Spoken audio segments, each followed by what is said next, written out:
off on American history and Western history.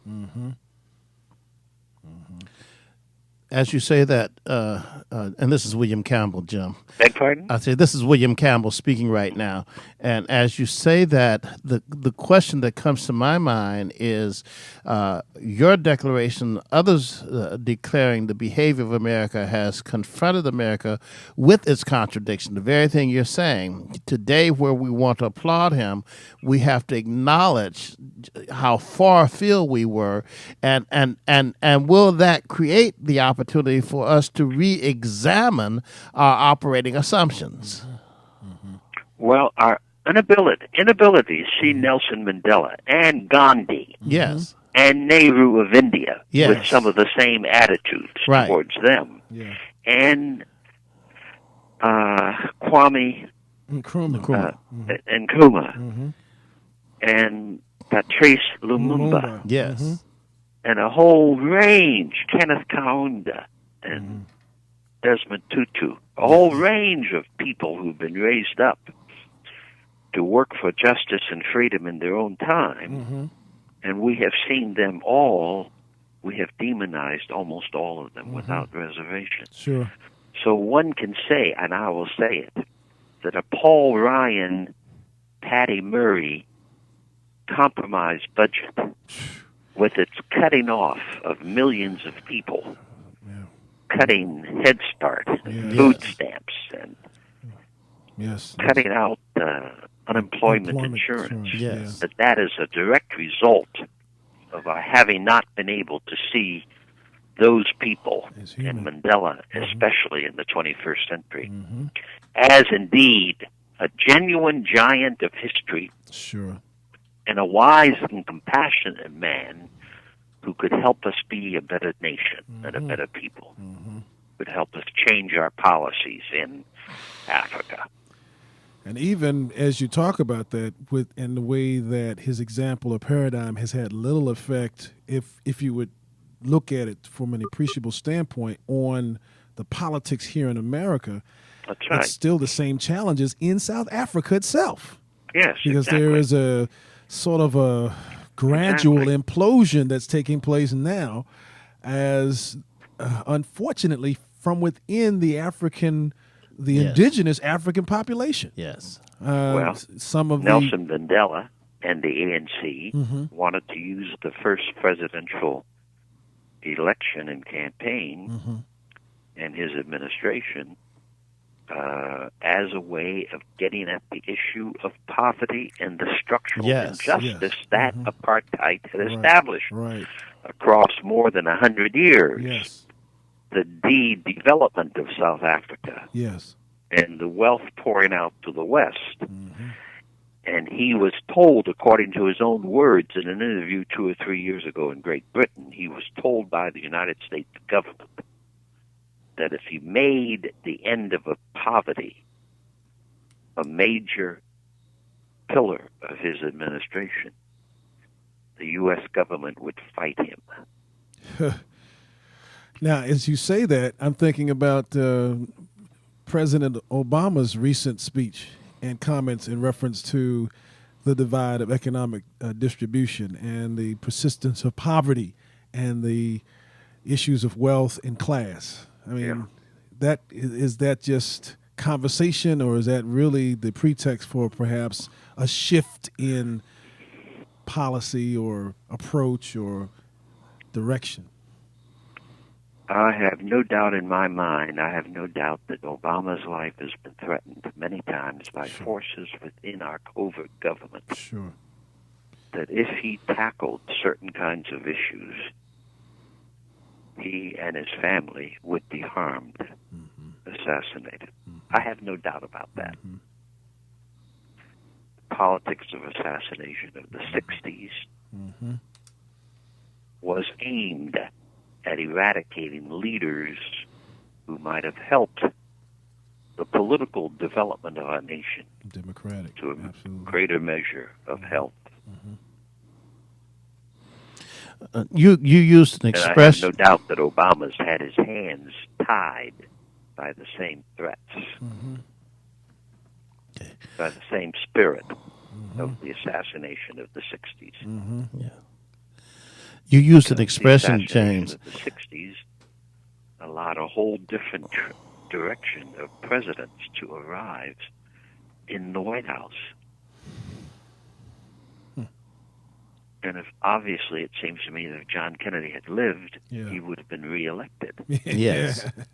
That would have changed the whole way in which the White House was approached and managed and held.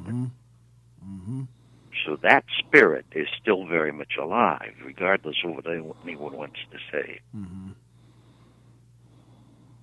Absolutely. Yeah. The hatred towards women that's being taught and preached in governors' mansions and state legislatures, in a national media, is a hatred that could only go on because we have refused to pay attention to the rise of the revolutionary, and I don't mean by this violent, I mean the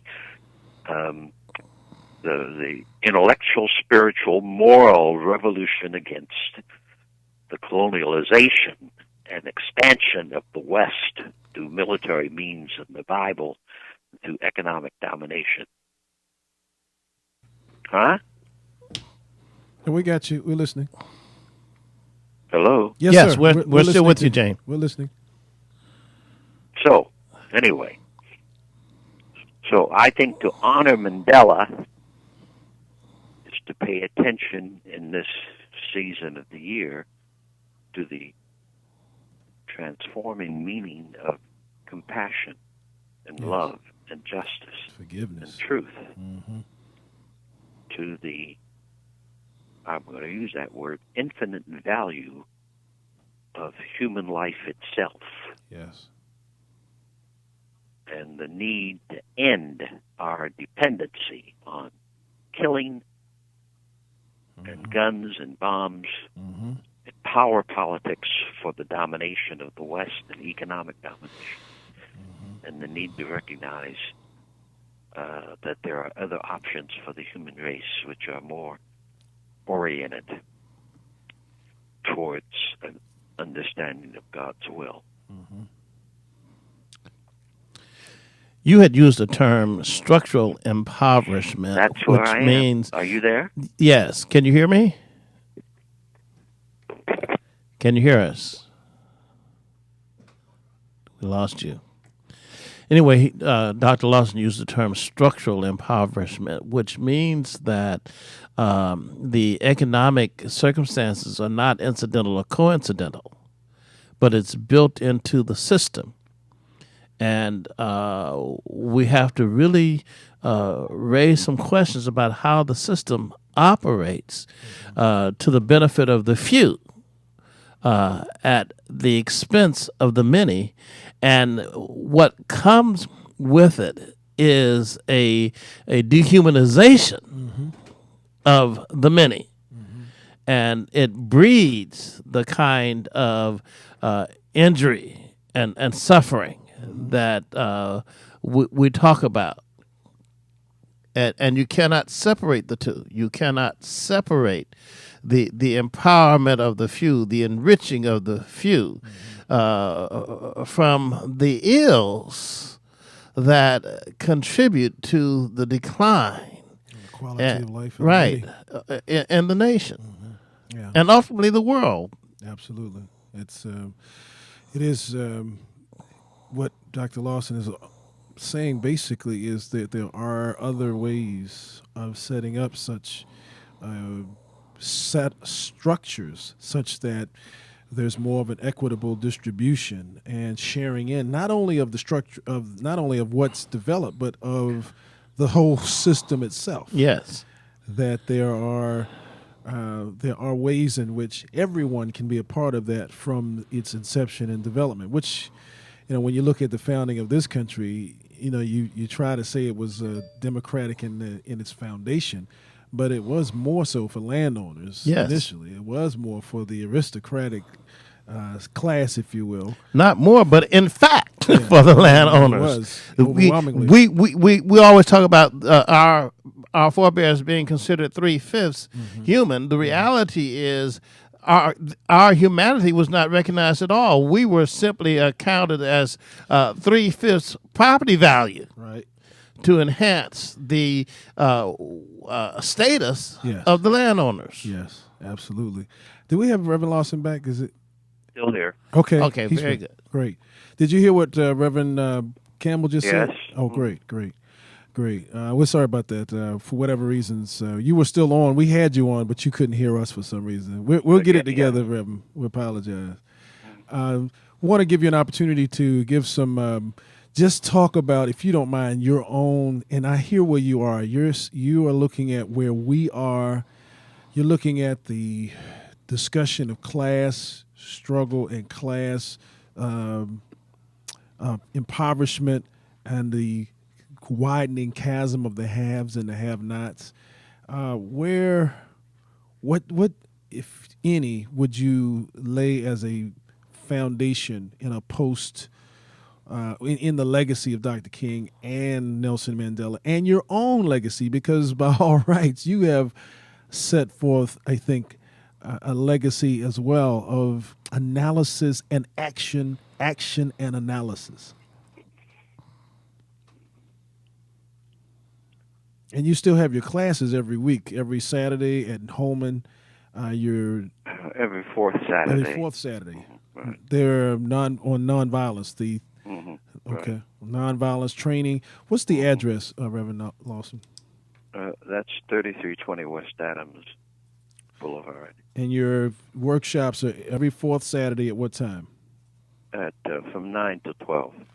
9 to 12, and you can come and get instructions on the strategies of nonviolent direct action from the architect of nonviolent direct action. Generally speaking, what we're trying to do is to spread the fact that nonviolent struggle in the 20th century, through Gandhi and then through King and Rosa Parks, reached a level of effectiveness that most people do not know about and have not studied.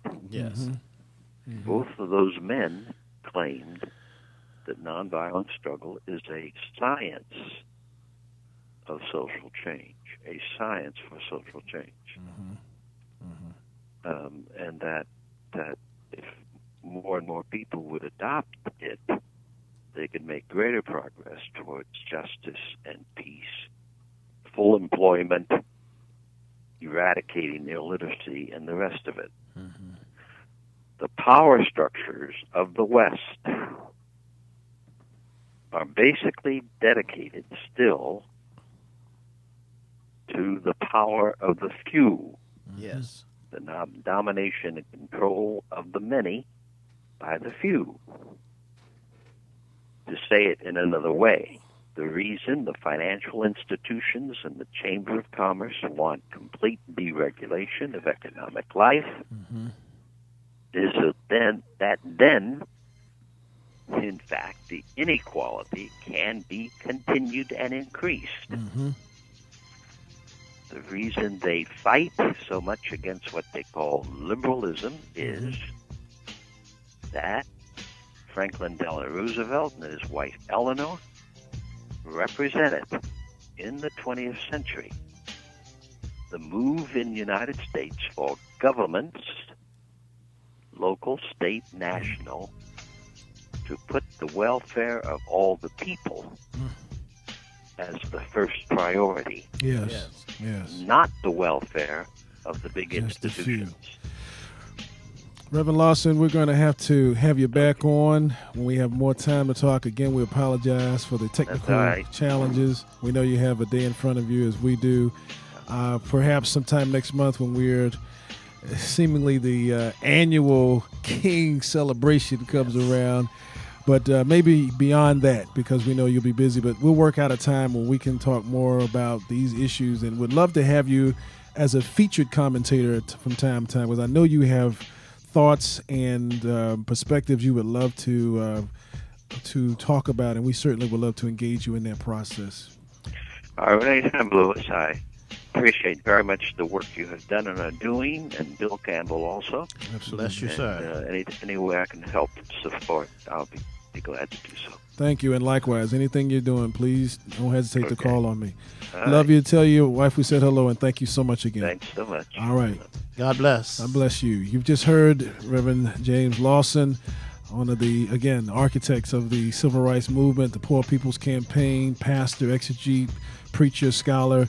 You've been on with Reverend William Monroe Campbell, who's getting ready to preach Sunday. I'm not sure what it's going to be, but I know it's going to be awesome. We're thankful for Brother Richard Carver being the intrepid brother who continues to try to work things out regardless of how challenging and difficult it is. Keep your head up, bro. It's going to work out. And Faith on the Front Line is about to go.